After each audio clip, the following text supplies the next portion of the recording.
we're going to take a look at solving right triangles. Before getting into that, we need to definitely, in order to be able to do this, use inverse trig functions.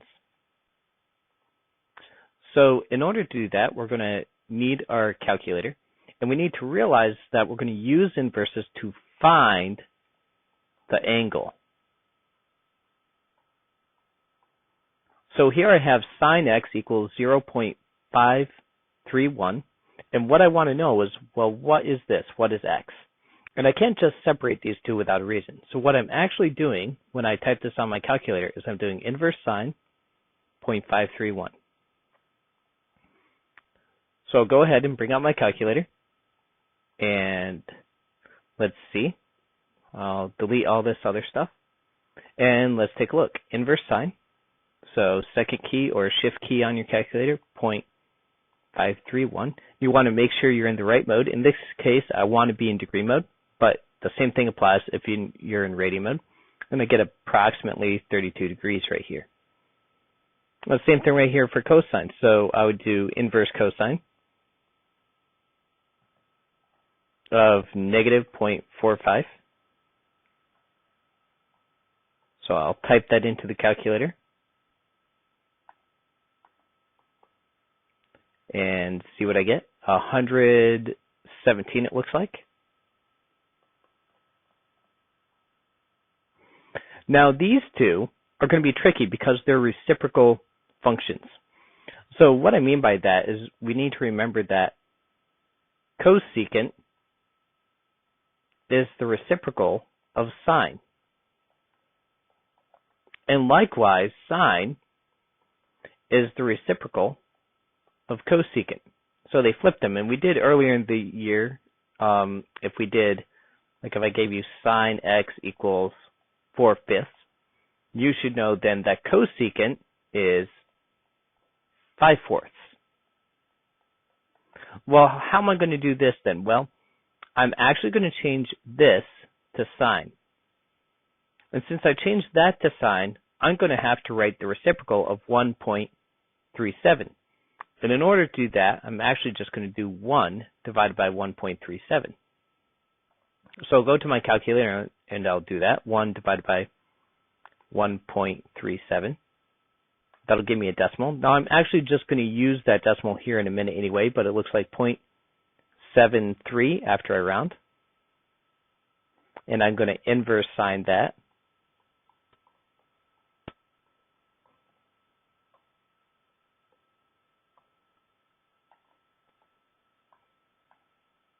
And I get about 47 degrees. So here, cotangent is the reciprocal of tangent. So I'm going to do something similar as I did with sine. So I'll write tangent. That means I'm going to have to write the reciprocal of this negative number. So to do that, I'll do 1 divided by that number. Forget what that number was. It was negative 2.573. So I get negative 0.389. And then I'm going to inverse tan that.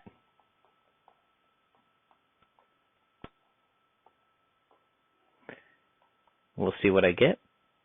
I'll inverse tan that answer. I get a negative 21. Glad I got that, negative 21 degrees. So usually we want our angles on the interval, and that's what this means, 0 to 360, or if we're in radian mode, from 0 to 2 pi, because that's a complete circle. So I see here I get a negative. So when we did coterminals, we simply added 360. So that's what I'm going to do there. But I really want a quadrant 2 angle. So hold on, I'll get negative 21 plus 360. And I get 339. So that works. That's on my interval.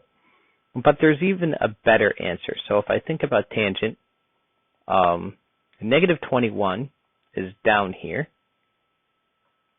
because we measured that. But another place that tangent is negative is actually over here in quadrant 2.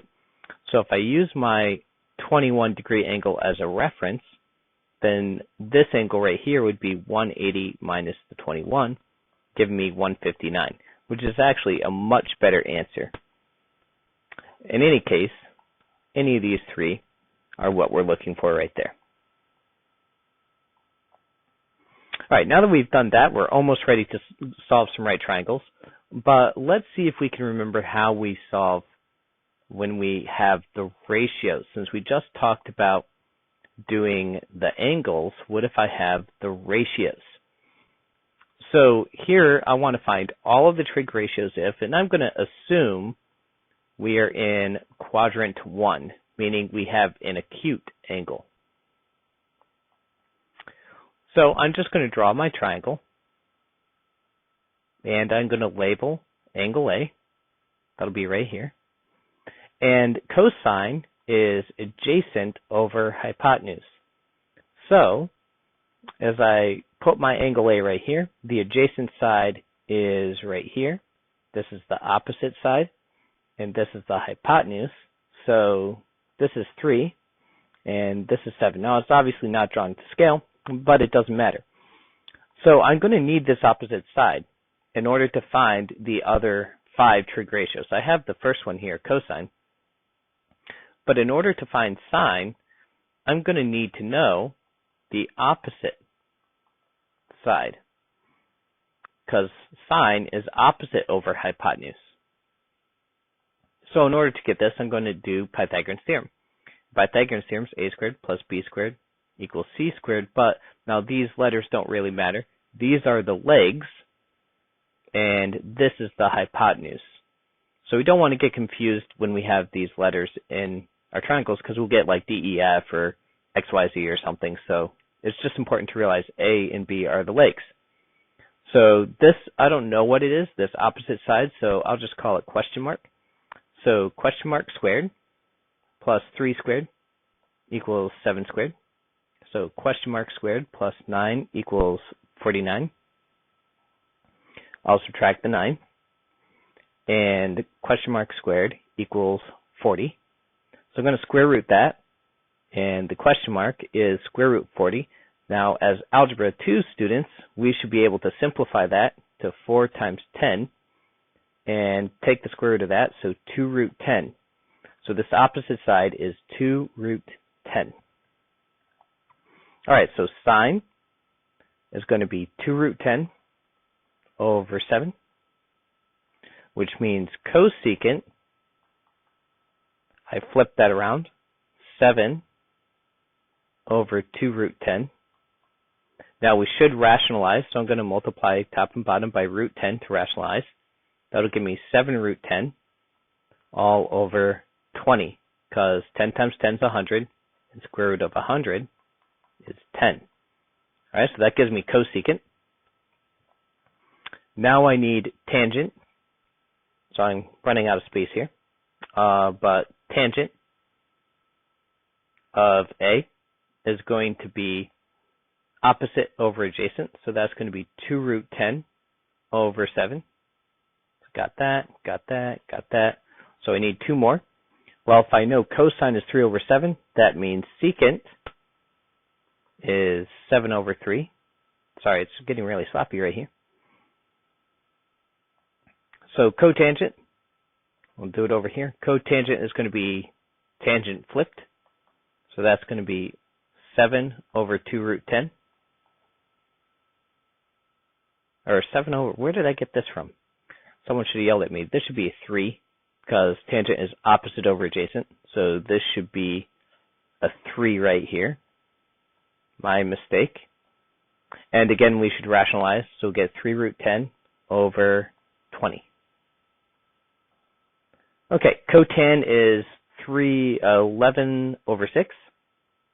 So I'll draw my triangle. I'll try to squeeze it all in here. And B.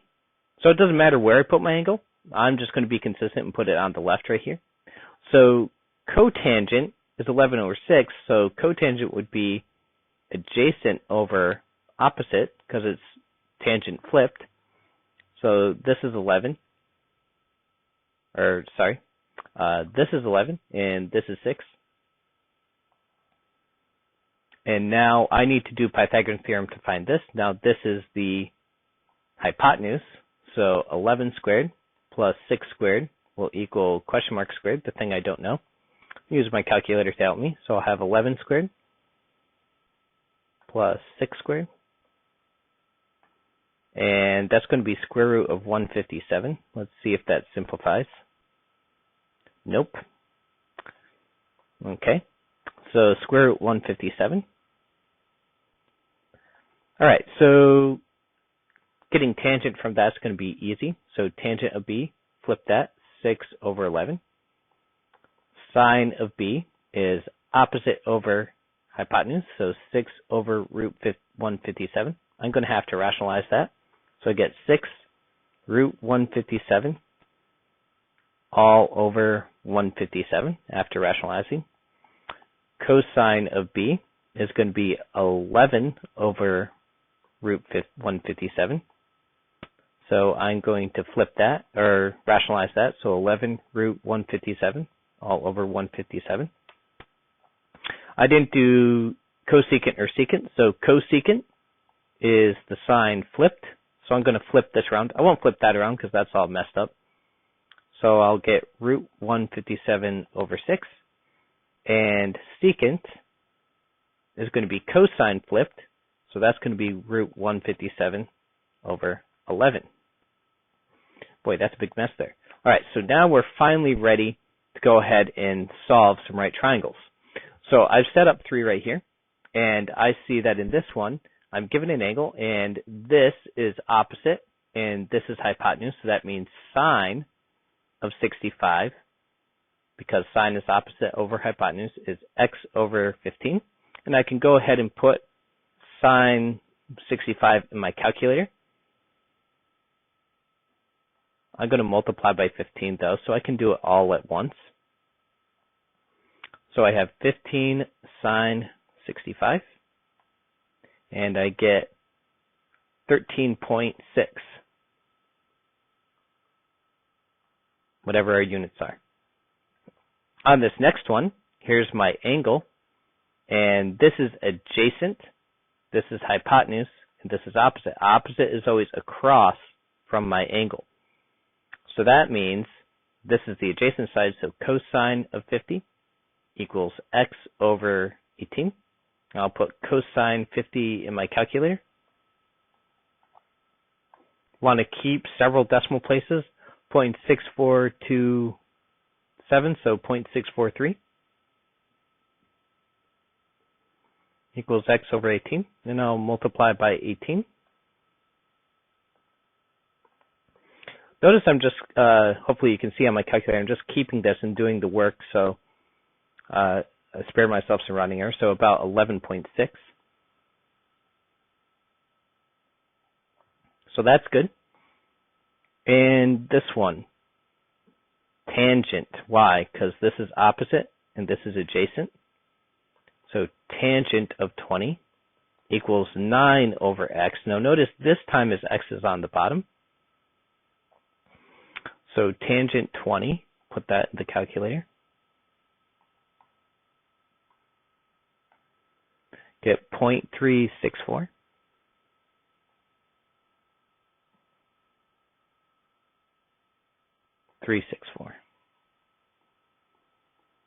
Equals 9 over x. Probably the easiest way to deal with this is going to be to cross multiply. So I'm going to cross multiply. So I get 0.364 x equals 9. And now divide by 0.364.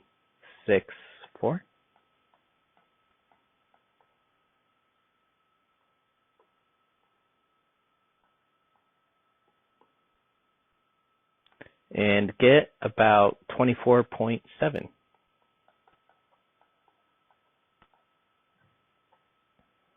Okay, almost done. In fact, I'm pretty sure only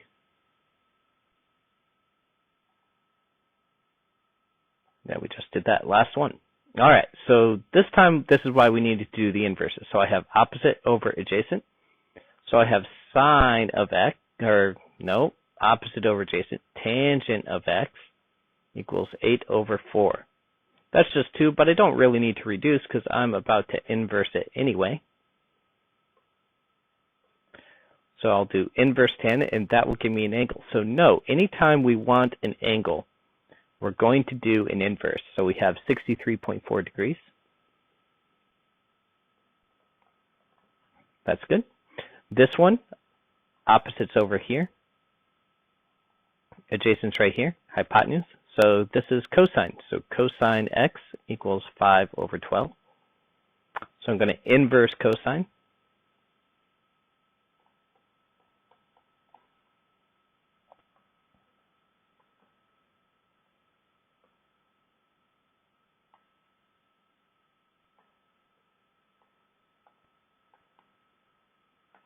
And I get 65.4.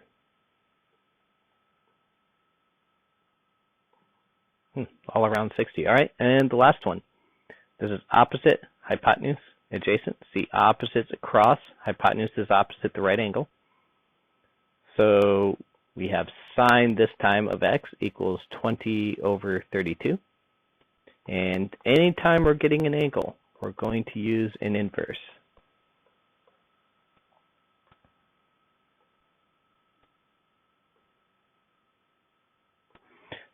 Notice that when I'm putting it in the calculator, I am using parentheses to make sure nothing messes up.